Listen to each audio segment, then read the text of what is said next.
मेरा घर कहाँ है, मैं व्यक्त होता हूँ और मैं संघर्ष करता हूँ। पिछले भाग में हमने 3 भावों को समझते हुए प्रयत्न और साहस पर बात की थी। लेकिन इंसान चाहे कितना भी दौड़े, कितना भी लड़े, दिन के आखिर में उसे एक ऐसी जगह की तलाश होती है जहाँ वह सब कुछ भूल कर सुकून पा सके। आज के वीडियो में हमारा सवाल यही है, मेरा घर कहाँ है, मैं व्यक्त होता हूँ, मैं संघर्ष भी करता हूँ। आज के इस अंक में हम चौथे, पांचवें और छठे भाव को गहराई से समझेंगे। नमस्ते, मैं हूँ डॉक्टर ज्योति जोशी और आप देख रहे हैं एस्ट्रो गुरुमा डॉक्टर ज्योति जोशी यूट्यूब चैनल।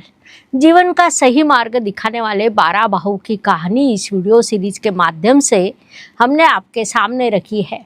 उससे पहले हमारे चैनल को लाइक, सब्सक्राइब, शेयर ज़रूर करें। जिन लोगों ने पिछला भाग नहीं देखा है उनके लिए लिंक नीचे दी गई है।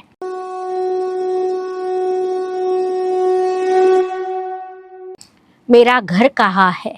कुंडली का चौथा भाव हमसे पूछता है, तुम्हें सबसे ज़्यादा सुरक्षित कहाँ महसूस होता है, तुम्हारा मन कहाँ शांत होता है, और जब तुम्हें चोट लगती है तो तुम भागकर किसके पास जाते हो।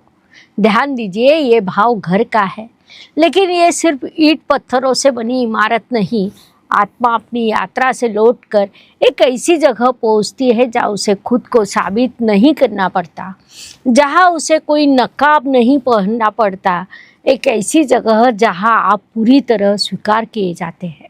रामायण में जब प्रभु राम, माता सीता और लक्ष्मण वनवास के लिए निकले तो उनके पास कोई राजमहल नहीं था, पर वो जहाँ भी रुके वही घर बन गया, क्योंकि घर जमीन पर नहीं, एक दूसरे के दिल में होता है। भगवान श्री कृष्ण उस आत्मा को समझता है। बच्चे, तुम्हारा असली घर तुम्हारे मन के भीतर है।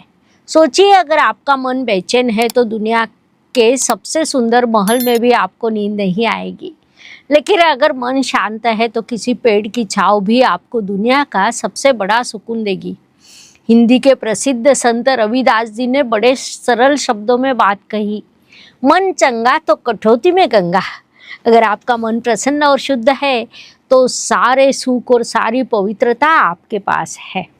चौथा भाव हमें यही सिखाता है कि बाहर से आप चाहे कितना भी हासिल कर ले, जब तक अंदर शांति नहीं होगी आपका घर अधूरा रहेगा। भगवत गीता में श्री कृष्ण कहते हैं, जिसका मन स्थिर है वही असल में सुरक्षित है। अब आत्मा खुद से एक बहुत ही खूबसूरत सवाल पूछती है, मैं जो कुछ भी हूँ उसे दुनिया को कैसे दिखाऊं। अब मन को घर मिल गया है तो अंदर से कुछ खिलने लगा है। मन में नई कल्पनाएं और भावनाएं जन्म ले रही है। अब आत्मा चाहती है कि वो व्यक्त हो, एक्सप्रेस हो। तब श्री कृष्ण मुस्कुराते कहते हैं, पार्थ, ये है जीवन का 5वां भाव। यहाँ तुम खुद को एक रचनाकार, क्रिएटर के रूप में पहचानते हो। ये भाव हमसे पूछता है, मुझे क्या पसंद है, मैं किस काम में खो जाता हूँ, मेरी बुद्धि कैसे काम करती है और मैं अपना प्यार कैसे जाहिर करता हूँ। ये भाव सिर्फ बोलने का नहीं बल्कि आपकी क्रिएटिविटी का है। श्री कृष्ण कहते हैं, जब तुम खुद को छिपाना बंद कर देते हो तभी तुम्हारी कला का जन्म होता है। इस आनंदमयी अभिव्यक्ति के बारे में संत कबीर का ये भाव बहुत सटीक बैठता है। हृदय की आंखें खोल कर देख, हर जर्रे में वो नूर है। यानी जो काम आप आनंद के साथ करते हैं वही आपकी असली अभिव्यक्ति है। लेकिन ये रचना प्रेम के बिना अधूरी है। 5वां भाव हमें अपनी खुद की शैली, स्टाइल और अपनी भाषा खोजने की सीख देता है। ये भाव सिर्फ आपके लिए, आज के लिए नहीं, बल्कि आपकी आने वाली पीढ़ी, संतान के लिए भी है। अब तक आत्मा ने खुद को पहचाना, व्यक्त किया और सुकून का घर भी पा लिया। लेकिन अब जिंदगी एक कठिन सवाल पूछ रही है, क्या तुम टिक सकते हो? क्या तुम मुश्किलों से लड़ सकते हो? अब आत्मा अपनी यात्रा में आगे बढ़ती है। उसे अचानक रुकावटें दिखने लगती है, लोगों का विरोध, शरीर की थकान और मन की हार। तब श्री कृष्ण गंभीर स्वर में कहते हैं, बच्चे, ये है 6ठा भाव। यही तुम्हारी असली परीक्षा है। ये भाव पूछता है, मुश्किल आने पर तुम भाग जाते हो या डट कर खड़े रहते हो। ये भाव सिर्फ बाहरी दुश्मनों का नहीं बल्कि खुद की कमियों पर जीत पाने का है। रामायण में प्रभु राम को हर कदम पर मुश्किलें मिली, पर उन्होंने अपना कर्तव्य नहीं छोड़ा। छठा भाव सेवा का भी है। किसी बीमार की सेवा करना, अपनी जिम्मेदारियों को निभाना, ये सब इसी भाव के रूप में है। संत कबीर जी ने आंतरिक संघर्ष के बारे में बहुत सुंदर कहा। बुरा जो देखना मैं चला, बुरा जो देखने मैं चला, बुरा न मिलिया कोई, जो दिल खोजा आपना, मुझसे बुरा न कोई। यानी असली संघर्ष बाहर नहीं, हमारे अंतर भीतरों के विकारों में, काम क्रोध लोभ से है। छठा भाव हमें अनुशासन और स्वास्थ्य का महत्व समझाता है।